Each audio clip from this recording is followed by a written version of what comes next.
Welcome to the Art of the Day portion of this week's lecture. Of course, we're talking about installation art and land art, and we're on the heels of sculpture. We've got two presentations. The first by Peyton. It is on Kiki Smith.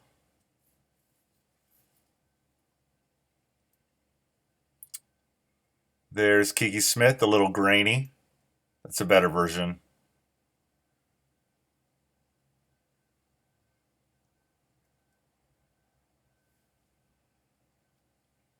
Kiki Smith, she does a lot of different types of art making. Lots of sculpture and some two-dimensional stuff. I believe this is a painting. This is a bronze sculpture of Kiki's, and it is about life size. So that would be about the size of a real lamb and a real young woman laying down.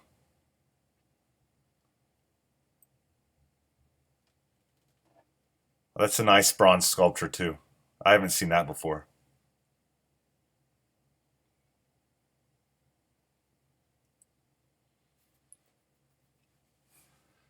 I believe this sculpture is made out of wax. Kiki will brush wax into a mold, um, and different types of wax, and get textures and material. It's a nice texture material.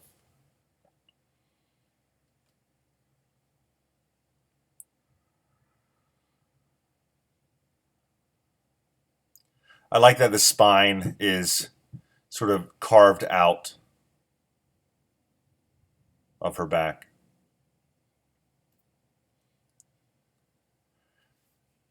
This is a confusing piece to me. I think it might be a painting. I'm not sure. I don't think I've seen this piece before, but I find it incredibly creepy. Like,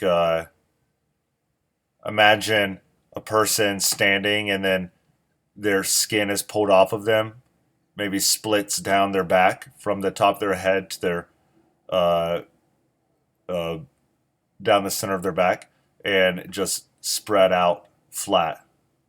That's how I interpret this.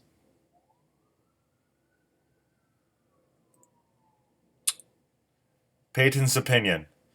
She loves to expand her variety and show off different perspectives. She uses different types of medium, of course.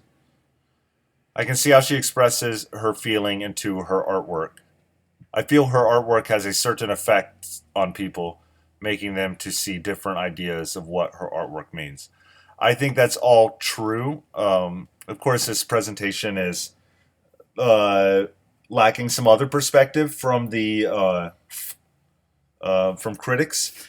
I I do believe that my computer just isn't operating in audio that Peyton must have included in this presentation. So I did my best to accommodate that. That's the end of the Kiki Smith presentation. I really am a fan of her sculptures. I think they're really great, and they are often about the body. Sometimes her body, sometimes other people's bodies, and it's sort of sometimes there's this sort of metamorphosis between the body and animals, which I find interesting. So check out her work. Let's go to the next presentation by Brianna. This is on Andy Goldsworthy. So these are three images of Andy Goldsworthy. He is known for, among other things, he he makes sculptures or installations outside. He's the guy who did the icicle star thing in the last video lecture. Um, his studio is outdoors, which I find really great. Andy Goldsworthy was born in Salmore, Cheshire, England, on July 25th, 1956. He currently lives in a Scottish village where he also works. He studied at Bradford School of Art and Preston Polytechnic. I believe those are both schools in England.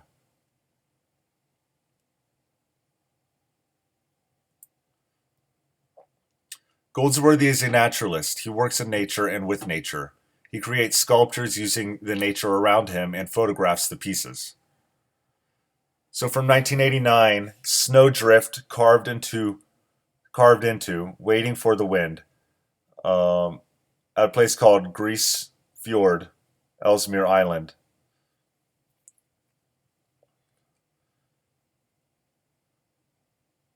So a subtle modification of the landscape. I will say that Andy Goldsworthy's artwork exists. So think about it this way: it exists as photographs. He goes out into the world, he makes a modification that to the environment. That modification falls apart inevitably, or in this instance, the snow would blow away. But what's left is the documentation of it.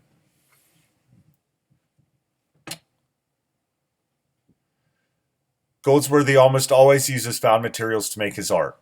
He always takes a photo after because of the earth changes, so do his sculptures. So what we see on the left are in the pathway is a bunch of um, fallen sticks or branches, everything um, from those woods that he's just organized. Maybe he cut them a little bit to shape, but he organized them along the path.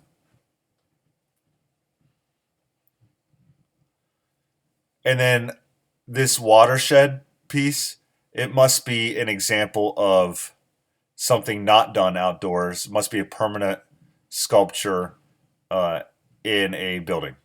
So that looks like cut stone.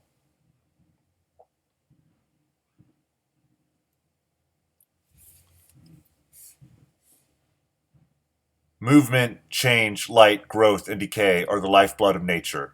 The energies that I try to tap through my work.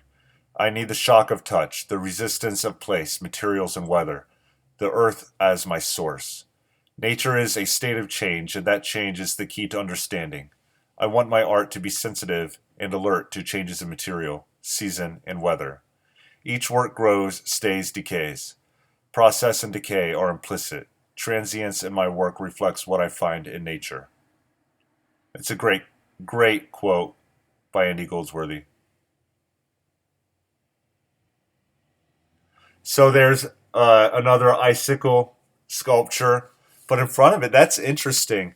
That looks to be something made out of sticks that are sort of woven together or maybe tied together, and then they are in water. So they must be stabbed down into the mud, and then we're looking at a reflection creating from the water, creating a full circle. It's beautiful.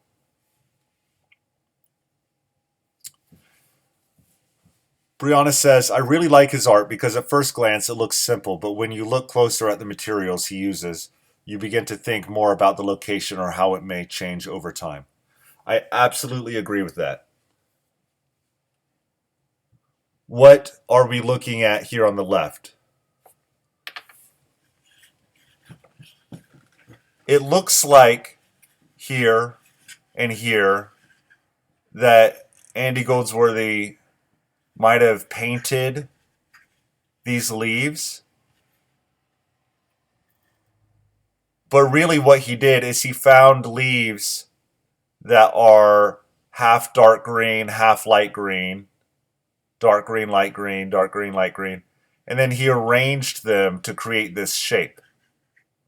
So that's just a natural variation of coloring on these leaves. That's beautiful. And this is also a natural variation of coloring. So we have I'm not sure what makes the black in the middle, but we have a transition from yellow to green to purple. And then these are more leaves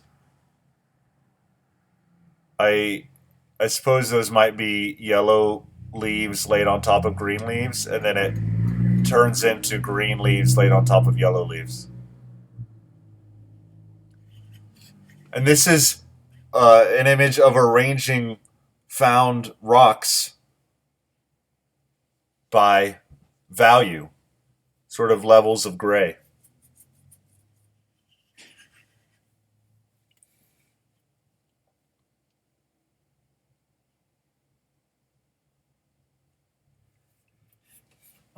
Andy's goal is to understand and connect with the nature around him.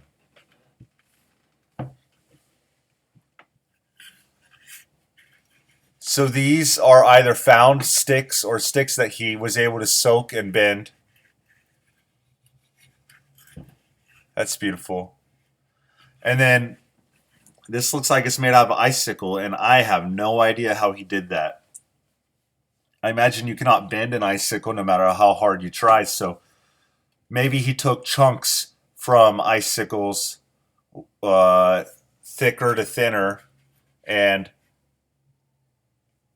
I presume if you add water to both sides of two broken icicles, you can stick them together and they'll refreeze like glue. So it might be a bunch of pieces glued together ish. Well, that's it for the Art of the Day presentations. Um, After this, go ahead and take the quiz. And don't forget to check out your latest assignment, this Instagrammable art show. There's a video that you should watch that explains that document and that assignment.